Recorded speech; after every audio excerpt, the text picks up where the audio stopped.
Let's begin part 2 of the chapter The Lost Child by Mulk Raj Anand. Now, the author says, he ran towards his parents gaily and walked abreast of them for a while, being, however, soon left behind, attracted by the little insects and worms along the footpath that were teeming out from their hiding places to enjoy the sunshine. Now, word meanings first. Gaily. Gaily means happily. Abreast of someone or something means ahead of them. Attracted by the little insects and worms that were teeming out. To teem out means to come out in large number. So the weather was pleasant, even the insects and worms were enjoying the sunshine, the pleasant weather. He ran towards his parents as he was called by them. His parents said, "Come, child, come onto the footpath." Though he came there, yet he was attracted by the little insects. So you can see how deep understanding Mulk Raj Anand had of child psychology. He knows very well what kind of things attract a child. Tiny things, little things. Now, earlier we read about dragonflies, butterflies, and here we have insects and worms. "Come, child, come," his parents called from the shade of a grove where they had seated themselves on the edge of a well. He ran towards them. The child is quite obedient. As soon as he is called by his parents, he would move towards them immediately, suppressing his desires to see one or the other thing. Now, called from the shade of a grove. Grove is, you can say, a garden, a fruit garden without any weeds, without any unwanted plants. On the edge, corner of a well.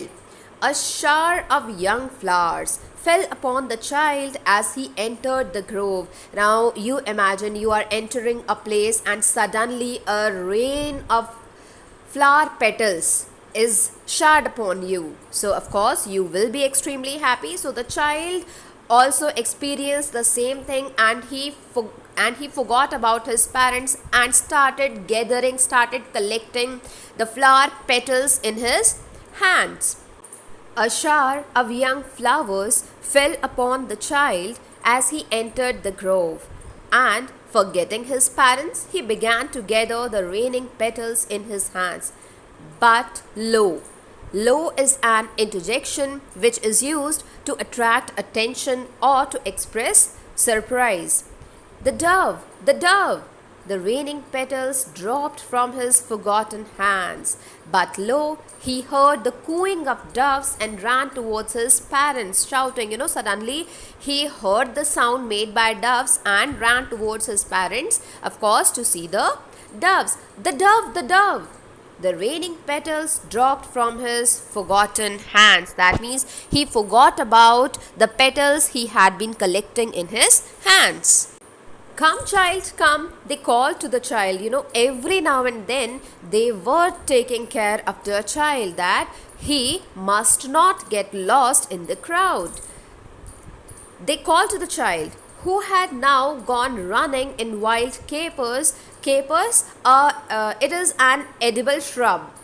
Capers round the banyan tree, and gathering him up, they took the child with them.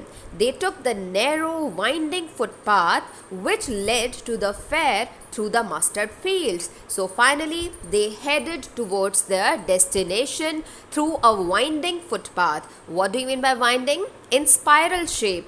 Winding footpath which led to which took them to the fair through the mustard fields. That means they crossed the mustard field too. It came on their way.